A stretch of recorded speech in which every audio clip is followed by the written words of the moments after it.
All right. Just wanted to get on here to all of my subscribers here on YouTube.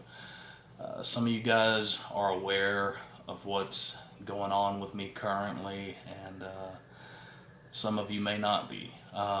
Some of you come here for different reasons. I have a number of different videos out there, different things that I do, but this is for all of you.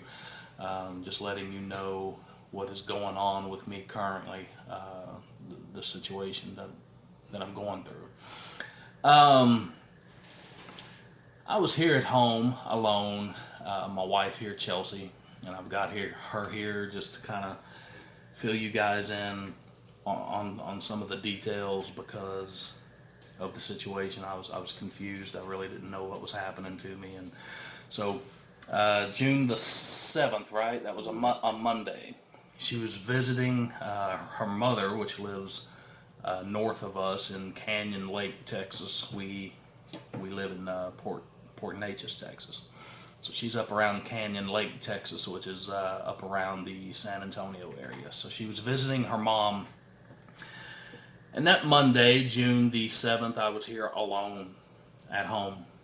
And you had just gotten off of work. I had just gotten off of work. Came home, did normal, regular, everyday things. Came home, sat on the couch, and he had 3 back-to-back seizures. Unknowingly, I had 3 back-to-back seizures, and we recently have gone back on our home security system and looked at footage and watched all of it happen. And very, very violent, very scary to watch for me personally, and I know for her too. And all of this was happening and going on, and I had no clue. And so 3 on the 7th, June the 7th.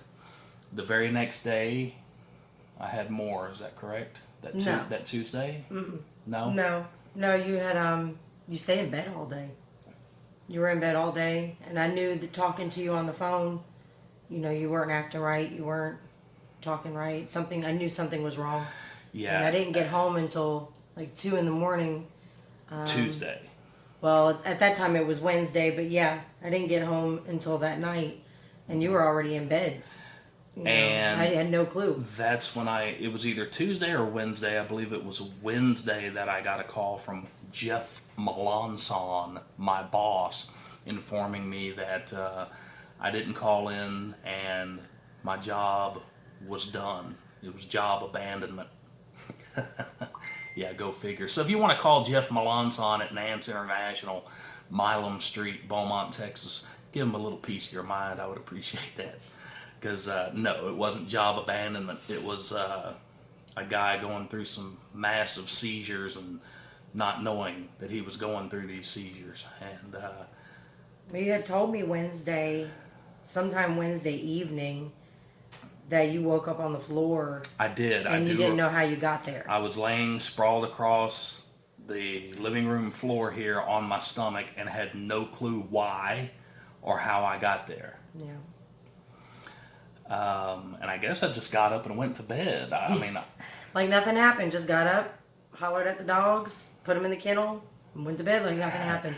Now, you watch the footage of me having these seizures. They were violent. I'm talking like something out of a horror movie. Just arms straight up in the air, my feet straight out on the couch, just screaming at the top of my lungs. Every muscle in my upper body just clenched, just... Ah! And kind of go from there because I'm really still kind of lost as far as... Well, because you had slept for like 3 days straight.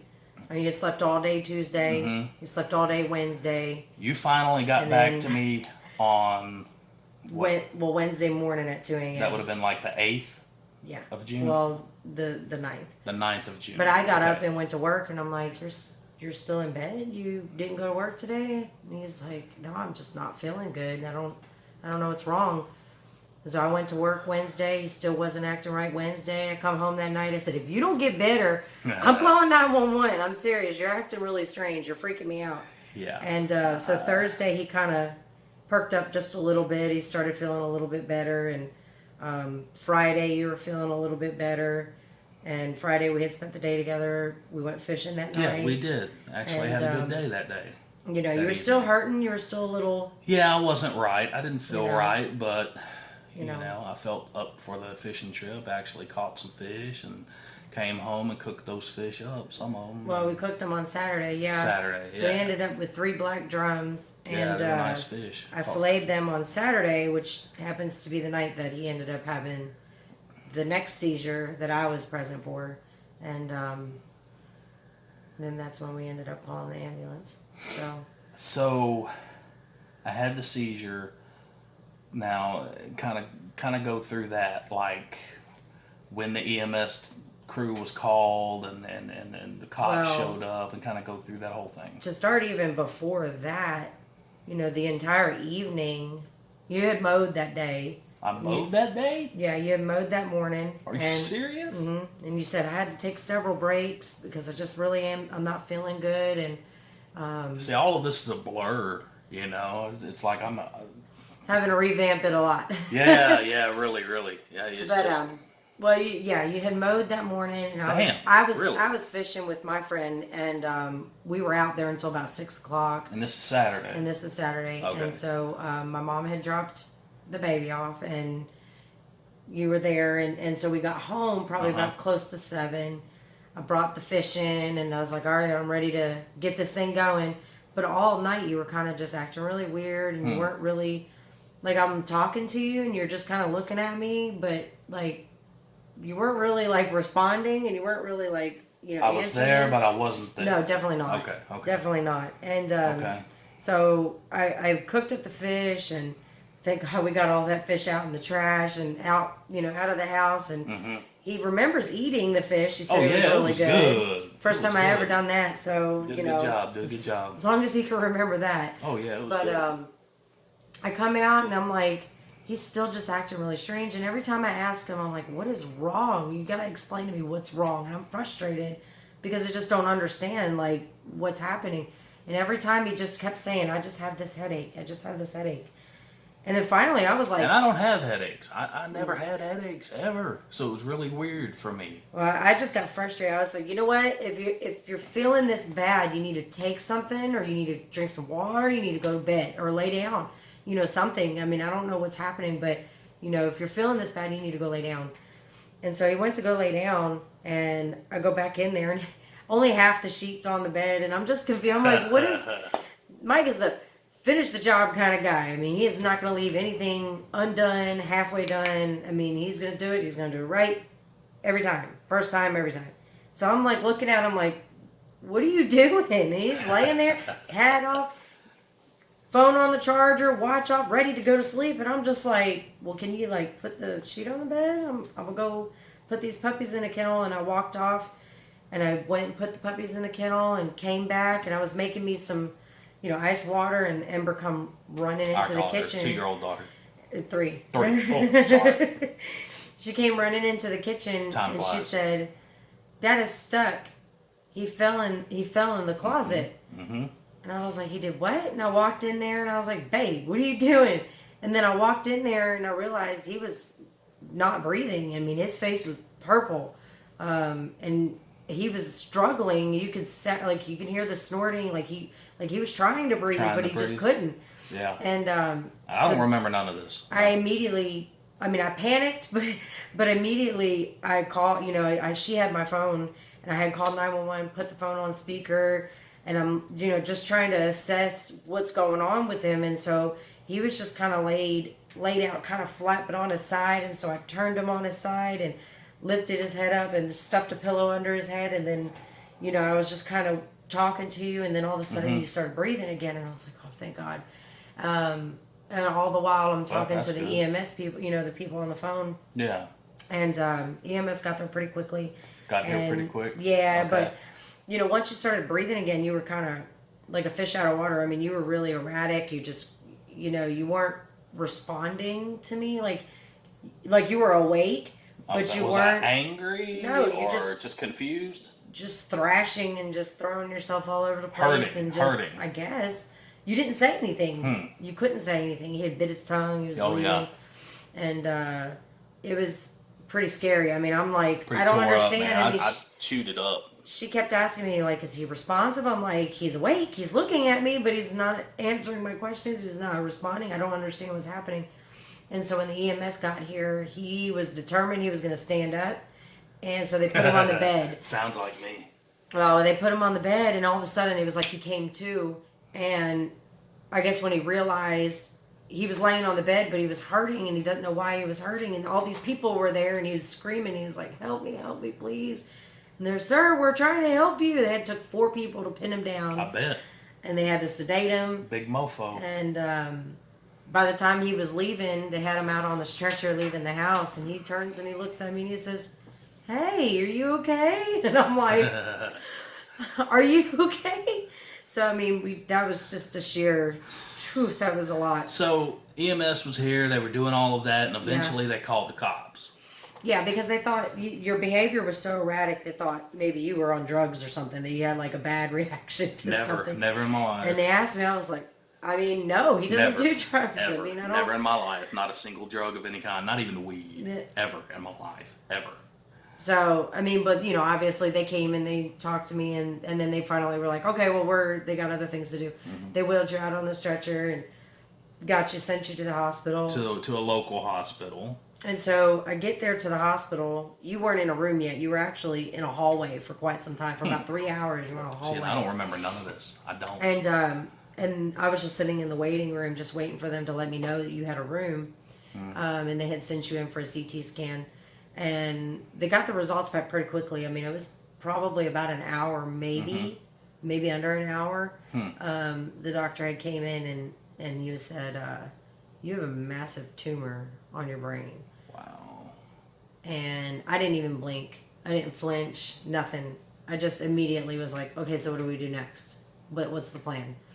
And he was like, well, we could treat this as outpatients, send you home with seizure meds, or we can send you to Houston. And I send us to Houston. And so they, told us, to prepare to get transferred. And about 5 or 6 hours later, they went ahead and put him on the ambulance and transferred us out to Houston. Now, I do remember arriving at Houston, very, very confused. I had no idea why I was there, no idea I had a brain tumor, no idea I even had the seizures at this point. I was just really pissed because I was just like, why am I here? What are y'all doing to me? Why are y'all sticking me left and right? What is going on? I was just total and complete confusion. And you slept a lot, too. And I'm glad to know that, but... He slept a lot because, I mean, to be honest, there wasn't really nothing else to do. I mean, we spent about a good 48 hours just in ERs before we ever got any answers.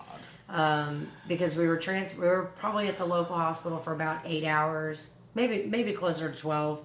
No, about 8 hours. And then we got sent to Houston. We were there for 12 hours before we even had the MRI done. Then about 4 or 5 hours later, they finally came in and said, yes. See my staples. They finally said, yes, it is a tumor, and we've got you scheduled for surgery tomorrow morning. And he's like, nope, I'm not doing it. And I don't remember telling him that. He said, no, I ain't doing it.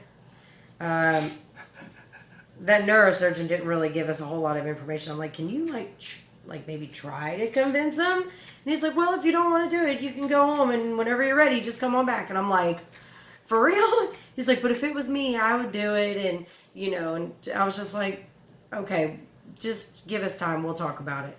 And I ended up putting him on the phone with the doctor, my primary doctor, and who she actually works for. Yeah. And so good guy, very good guy. He talked to him for a good, 25 minutes. Which I don't recall. But he talked me into it. Yeah. Thank God. Thank God.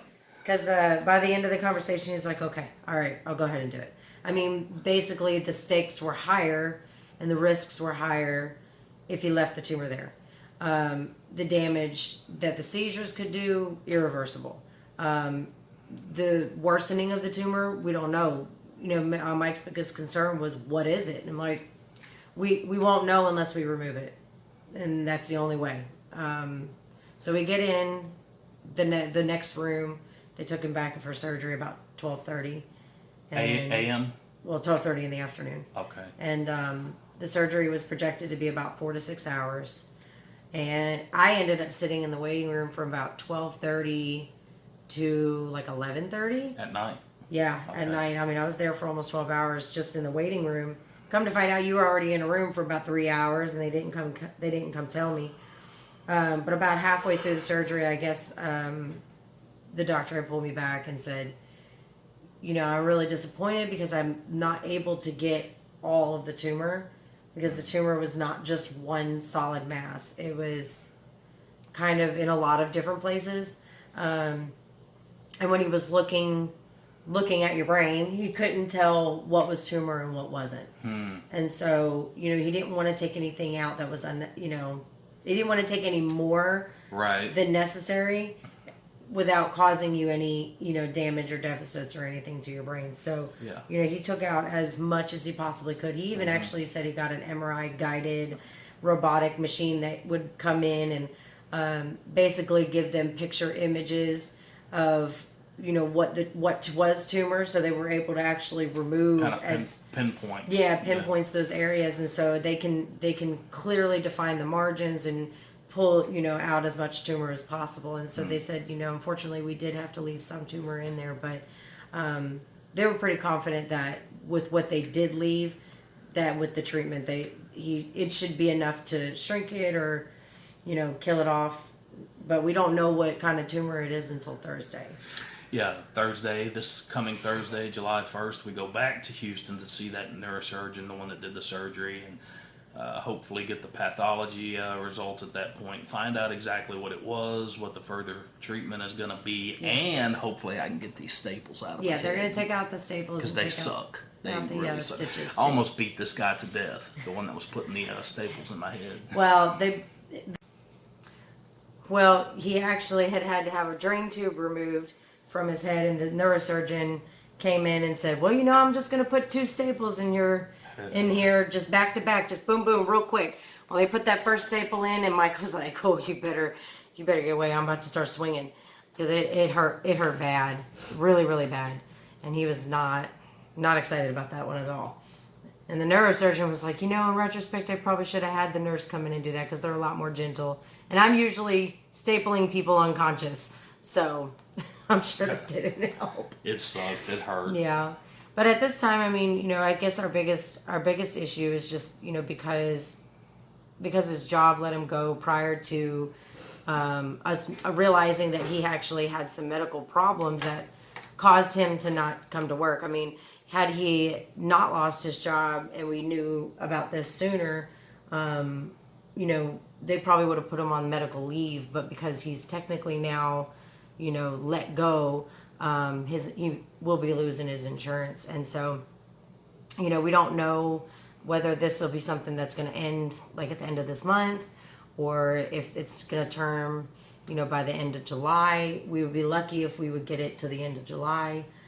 They offered us Cobra, which is like $450 a month, which is actually, to be honest, is pretty decent. Yeah, it's not too terrible. But however, with me being the sole income, there's just no way that we would be able to afford it.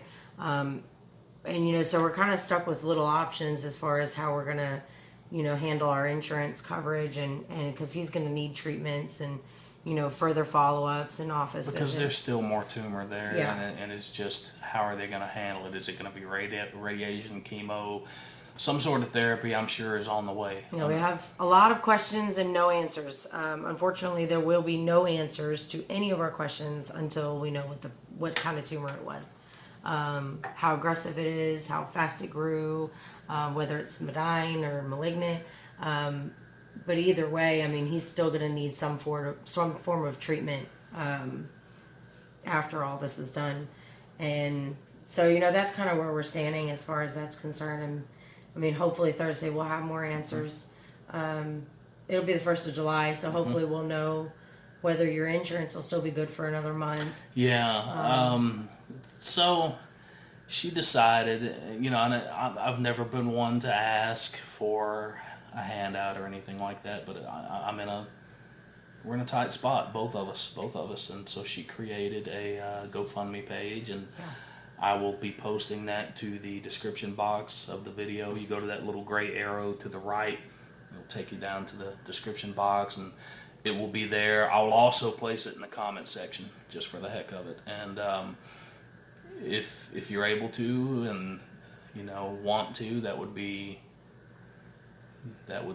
great.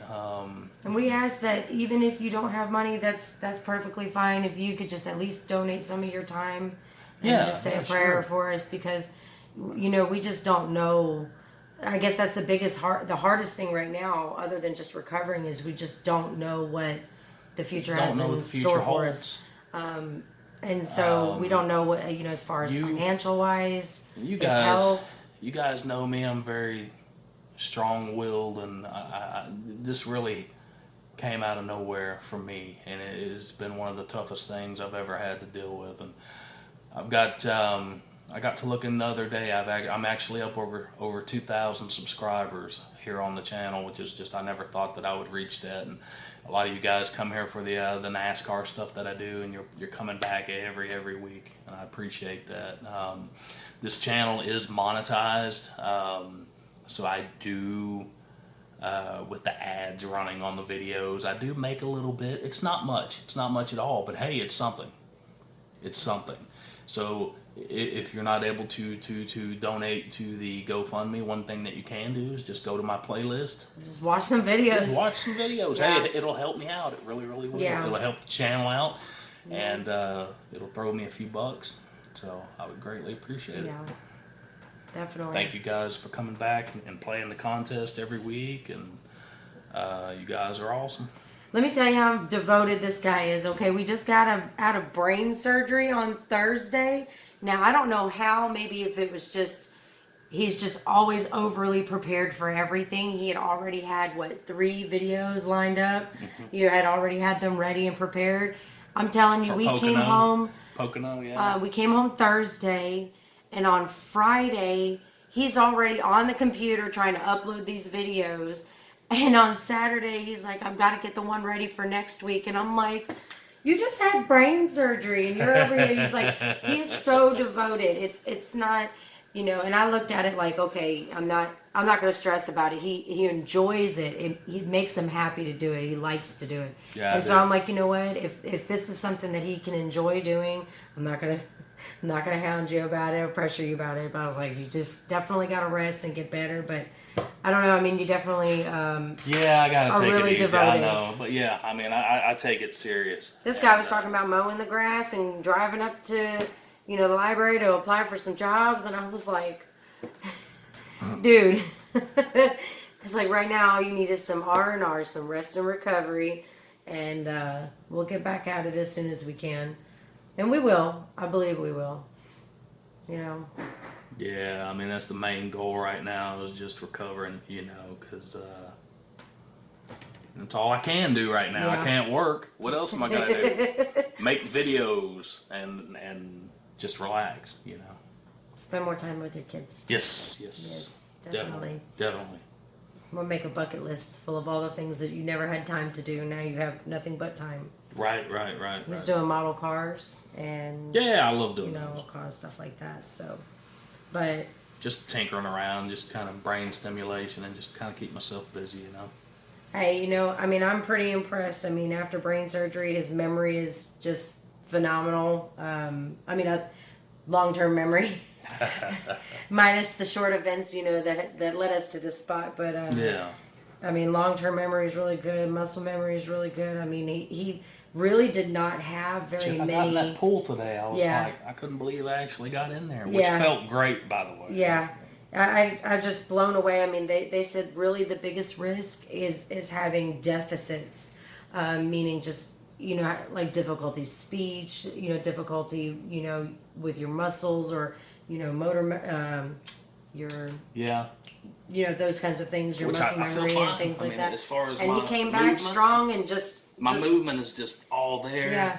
Like nothing happened. And I mean, other than you just being a little confused sometimes, I think you got lost in Walmart the other day. He was like, So what are you looking for? And he said, I'm looking for notepads. I'm like, Notepads Just for the like- contest. yeah. For the contest. I'm like, this is vacuums. We're in the wrong section here, okay? So, but, you know. I don't remember none of that. One day at a time. We're taking it one day at a time. So just say some prayers for us. Yeah, we really definitely, could use some definitely. extra prayers. And But that link will be in the description box and the comment section. If you guys would like to give, we would, hey. that helps us get to Houston and back. That helps us, pay for his prescriptions. Yeah. If we make it up, we might be able to even sign up at least for a month or two of the Cobra. But Right. we don't know. But, our family, both of our families are kind of going through some tough times, deaths in the family. My uncle's about to have My triple uncle just bypass. passed away. My uncle was just found dead in his home. Yeah. I mean, that just happened a couple days ago. So, I mean, Yeah. sometimes when it rains, it pours. Yeah, my uncle's about to have triple Yeah, bypass. he My sure sister is. just had a He sure is. full I worked with hysterectomy. her uncle, and he's about to have a triple bypass. So, I mean, it's just, Yeah. 2020 was a sucky year for everybody. In 2021, it's kind of rolling into the same thing, and the pandemic. And I Yeah. mean, it's just been a crazy time for everybody. But Yeah.